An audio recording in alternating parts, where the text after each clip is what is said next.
जी अस्सलाम वालेकुम। उम्मीद है कि आप सब लोग खैरियत से होंगे। वज़ीर आज़म शहबाज शरीफ साहब का कहना है कि सोशल मीडिया के ऊपर इमरान खान अपनी प्रॉक्सीज के जरिए आर्मी चीफ पर कातलाना हमले की मुहिम चला रहे हैं। ये बड़ी सिग्निफिकेंट डेवलपमेंट है, बड़ी इंपॉर्टेंट खबर है। वज़ीर आज़म साहब की जानिब से इस तरह का बयान आना कोई छोटी बात नहीं है। उनके पास किस किस्म की इंफॉर्मेशन है, किस इंफॉर्मेशन की बिना के ऊपर उन्होंने ये ट्वीट की, मीडिया भी इसको रिपोर्ट कर रहा है। मुख्तलिफ जगहों पे आप देख सकते हैं ये खबर इस वक्त ये एक तरह से हेडलाइन बनी हुई है। मैं थोड़ी सी वो ट्वीट भी आपको पढ़ के सुना देता हूं कि Imran Khan continues to engage in a vile, sinister, malicious campaign against COS general Syed Asim Munir. वो ये लिखते हैं वज़ीर आज़म साहब के इमरान खान जो है वो जारी रखे हुए हैं एक वायल किस्म की, एक बेहुदा किस्म की, एक इंतहाई मलिशियस किस्म की कैंपेन जो बदनीति पर मबनी है सैयद आसिम मुनीर साहब के खिलाफ जो आर्मी चीफ है पाकिस्तान के। और आगे वज़ीर आज़म साहब ये भी लिखते हैं अपनी ट्वीट के अंदर कि his trick of using the proxies to threaten the army chief of an assassination attempt has been badly exposed। वो ये कह रहे हैं कि अपने प्रॉक्सीज के जरिए उन्होंने ये ट्रिक चलाई है, ये चाल चली है कि वो अपने प्रॉक्सीज के जरिए यानी किसी थर्ड पार्टी के जरिए उन्होंने ये बात चलाई है कि एक तरह से धमकी दी है खुदा न खास्ता आर्मी चीफ को कि उनके खिलाफ इस किस्म की कोई कार्रवाई हो सकती है और इस किस्म की कोई हरकत हो सकती है। और उन्होंने कहा कि ये जो उसने हरकत की है इमरान खान ने ये बैडली एक्सपोज हो गई है। अब वज़ीर आज़म साहब के पास इस हवाले से क्या एविडेंस है, इसलिए कि ये इंतहाई संगीन इल्जाम है। आर्मी चीफ को ये किसी एक हुकूमत के नहीं, आर्मी चीफ तो पूरे पाकिस्तान के हैं और उसका जिक्र भी वज़ीर आज़म साहब ने अपनी ट्वीट के अंदर भी किया। और ये बड़ी इंपॉर्टेंट चीज है, वो भी मैं आपको पढ़ के सुना देता हूं। The people of Pakistan and the political parties stand behind there army cheap and the armed forces like a rock and will thwart any attempt and conspiracy at undermining their prestige, honor and integrity।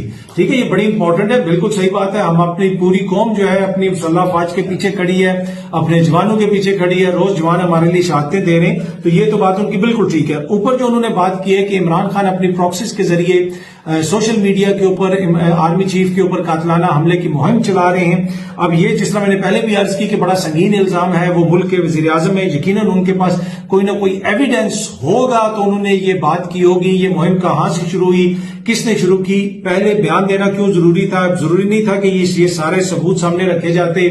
जिस तरह इसलिए कि हुकूमत बहुत सारी तनकीद करती है कि खान साहब जो है वो मुख्तलिफ लोगों के ऊपर इल्जामात लगाते रहते हैं लेकिन कोई सबूत नहीं रखते।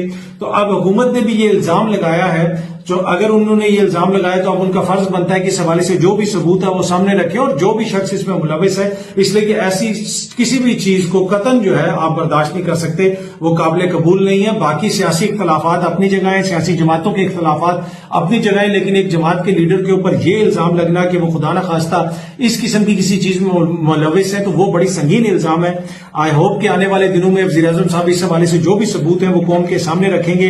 पहले राना सनाउल्लाह साहब ने भी एक प्रेस कॉन्फ्रेंस की थी और कहा था कि पीटीआई वाले कोई ऐसा प्लान बना रहे हैं, कोई ऐसी ऑडियो पकड़ी गई है जिसमें खुदा न खास्ता ख्वातीन के साथ कोई नारवा सलूक वगैरह होना है। अभी तक वो ऑडियो सामने नहीं आई है, हो सकता है आने वाले दिनों में वो सामने आ जाए। लेकिन वज़ीर आज़म साहब की तरफ से ये ट्वीट करना, इसको जितने भी लोगों से मेरी बात हुई है, सीनियर सहाफियों से, सियासतदानों से, उन्होंने कहा कि ये बहुत ज्यादा संगीन चीज है, इंतहाई सिग्निफिकेंट चीज है। हो सकता है कि आने वाले दिनों में इस हवाले से कोई सबूत भी सामने आए और इसके ऊपर कोई कानूनी कार्रवाई भी की जाए। वज़ीर आज़म साहब के इस इल्जाम के हवाले से पाकिस्तान तहरीक इंसाफ ने भी बाकायदा रिस्पॉन्स दिया है। वो लिखते हैं जनाब अपने रिस्पॉन्स के अंदर कि वज़ीर आज़म शहबाज शरीफ साहब ने आर्मी चीफ और फौज पाकिस्तान और 9 मई के हवाले से जो बयान दिया है वो इंतहाई गैर जिम्मेदाराना है, इंतहाई खतरनाक है।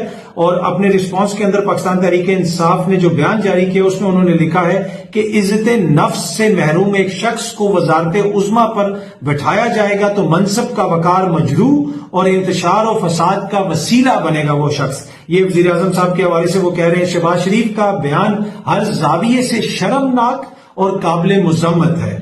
वज़ीर आज़म की जानिब से अस्करी क़यादत और अफवाज के इदारे को मुतनाज़ा बयानिए का ईंधन बनाने की कोशिश के नताइज तबाहकुन हो सकते हैं। वो ये कह रहे हैं कि ये जो इनका सियासी बयानिया है जिसके लिए ये पहले 9 मई को भी इस्तेमाल करते हैं, अब ये अगेन उसी बयानिए के लिए फौज पाकिस्तान के इदारे को इस्तेमाल कर रहे हैं और इसके नताइज इंतहाई तबाहकुन हो सकते हैं। ये इल्जामात अब आगे से पाकिस्तान तहरीक इंसाफ वज़ीर आज़म साहब के ऊपर लगा रही है। आगे वो लिखते हैं कि सुप्रीम कोर्ट के तफसीली फैसले के बाद मुल्क में आग लगाने तहरीक इंसाफ اور اس کی پشت پر کھڑے عوام کو کچلنے کی منصوبہ بندی کرنے والے کردار پوری طرح ننگے ہو کر عوام کی عدالت میں کھڑے ہیں۔ انہوں نے کہا کہ جس نے بھی یہ منصوبہ بنایا تھا وہ تمام چیزیں ایکسپوز ہو چکی ہیں، عوام کے سامنے آ چکی ہیں۔ فہم و فراست سے محروم شخص قوم کو بتائے کہ 9 مئی کے واقعات کی کس سطح پر آزادانہ تحقیقات کی گئیں، یہ وہ لکھا ہے انہوں نے۔ کھٹپتلی وزیر اعظم قوم کو بتائے کہ چیئرمین تحریک انصاف کی ہائی کورٹ کی عمارت سے غیر آئینی اور غیر قانونی گرفتاری کا حکم کس نے دیا۔ وزارت عظمیٰ کے منصب پر بیٹھا یہ غیر سنجیدہ شخص جواب دے کہ پاکستان کی سب سے بڑی جماعت کے سربراہ اور مقبول ترین قومی قائد کے خلاف غیر قانونی اور غیر آئینی اقدامات کا ذمہ دار کس کو ٹھہرایا گیا۔ وہ جو ان کی گرفتاری ہوئی تھی اسلام آباد ہائی کورٹ سے جس طریقے سے ہوئی تھی، بعد میں اس کو سپریم کورٹ نے بھی غیر قانونی قرار دیا تھا، اس کے اوپر وہ کوشچن کر رہے ہیں کہ جناب اس حوالے سے کس کے خلاف کیا کارروائی ہوئی ہے، اس غیر قانونی کارروائی جو انہوں نے کی تھی اس کے نتیجے میں کیا کارروائی عمل میں لائی گئی ہے۔ شہباز شریف بتائے کہ چیئرمین عمران خان پر قاتلانہ حملے اور 9 مئی کے واقعات کی آزادانہ تحقیقات کیوں نہیں کروائی جا رہی۔ ریاستیں جھوٹے بیانیوں اور شہریوں کے خلاف طاقت کے اندھے استعمال سے نہیں، سچ کی آبیاری اور قانون کی بالادستی سے عروج پاتی ہیں۔ آگے اس بیان کے اندر انہوں نے وزیر اعظم کو کھٹپتلی بھی قرار دیا ہے، اور آگے اپنے رد عمل میں پاکستان تحریک انصاف لکھتی ہے کہ ریاست 24 ارب کی چوری کے مقدمات میں FIA کی گرفت سے بھاگ کر ایوان وزیر اعظم میں پناہ گزین اس مجرم کے گمراہ کن بیانیوں کے اثرات سے خود کو بچائے۔ پارلیمان میں کچھ جان باقی ہوتی تو اس غیر سنجیدہ شخص کا محاسبہ و مواخذہ کرتی۔ تو یہ جو الزام لگایا گیا تھا شہباز شریف صاحب کی جانب سے، اس کے اوپر یہ آفیشیل رسپانس ہے پاکستان تحریک انصاف کا۔ لیکن اس طرح وزیر اعظم صاحب کی جانب سے اس طرح کی ٹویٹ کرنا یقیناً ایک غیر معمولی چیز ہے، ایک غیر معمولی واقعہ ہے۔ اچھا، اگلی معطل کر دیا جو یقیناً کوئی اچھی خبر نہیں ہے۔ یہاں پہ ان کا آپریشن تھا، گراؤنڈ سٹاف تھا، گراؤنڈ کے اوپر ان کے لوگ ہوتے تھے، آپ کی امپلائمنٹ جنریٹ ہوتی ہے، تو یہ بڑا ضروری ہے کہ زیادہ سے زیادہ ایئر لائنز یہاں پہ آئیں، کمپٹیشن ہو۔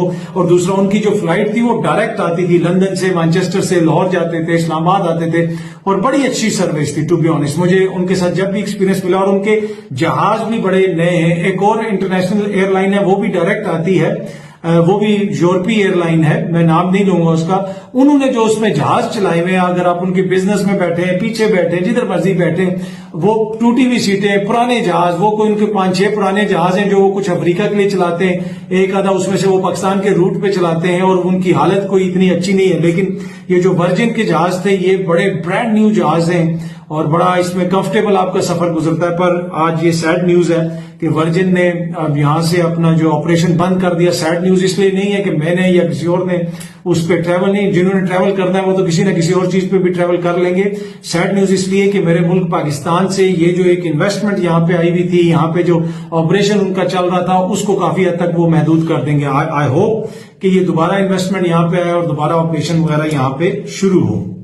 باقی آخر میں چھوٹی سی خبر آپ سے شیئر کرنی ہے کہ مولانا فضل الرحمان صاحب جو ہے وہ کہتے ہیں کہ جی پی ڈی ایم تھوڑی سی ناراض ہے نون لیگ سے۔ نون لیگ نے جو دبئی میں مذاکرات وغیرہ کیے ہیں ان کو پی ڈی ایم کو اعتماد میں لینا چاہیے تھا، اعتماد میں لے کے کوئی فیصلے وغیرہ کرنے چاہیے تھے۔ یہ نہیں ہو سکتا کہ آپ لوگ خود ہی فیصلے کر دیں۔ دیکھیں اگر مولانا کی اتنی دل آزاری ہوئی ہے تو ہم جو 22, 25, 24 جتنے بھی کروڑ پاکستانی ہیں، ہمارا بھی دل چاہتا ہے نا کہ ہمیں بھی پتا ہو ہمارے ملک میں کون وزیر اعظم آئے گا، کس طرح آئے گا، کس آئین کے تحت آئے گا، کس قانون کے تحت دبئی میں مشاورت ہو رہی ہے، 2 خاندان بیٹھ کے باتیں کر رہے ہیں، کس قانون کے تحت ایک سزا یافتہ مجرم جو اس وقت اشتہاری ہیں، جو اس وقت مفرور ہیں، جب وہ ان تمام قانونی مسائل سے نکل جائیں گے وہ بالکل ضرور آئیں، پاکستان میں سب کچھ کریں۔ ان سے یہ خبریں آنا کہ وہ ملک کے اگلے حکومت کے حوالے سے، نگراں حکومت کے حوالے سے ان سے مشاورت ہو رہی ہے، تو تھوڑا سا برا تو پاکستانیوں کو بھی لگتا ہوگا، لیکن ہماری تو خیر ہے، عام پاکستانی کی خیر ہے۔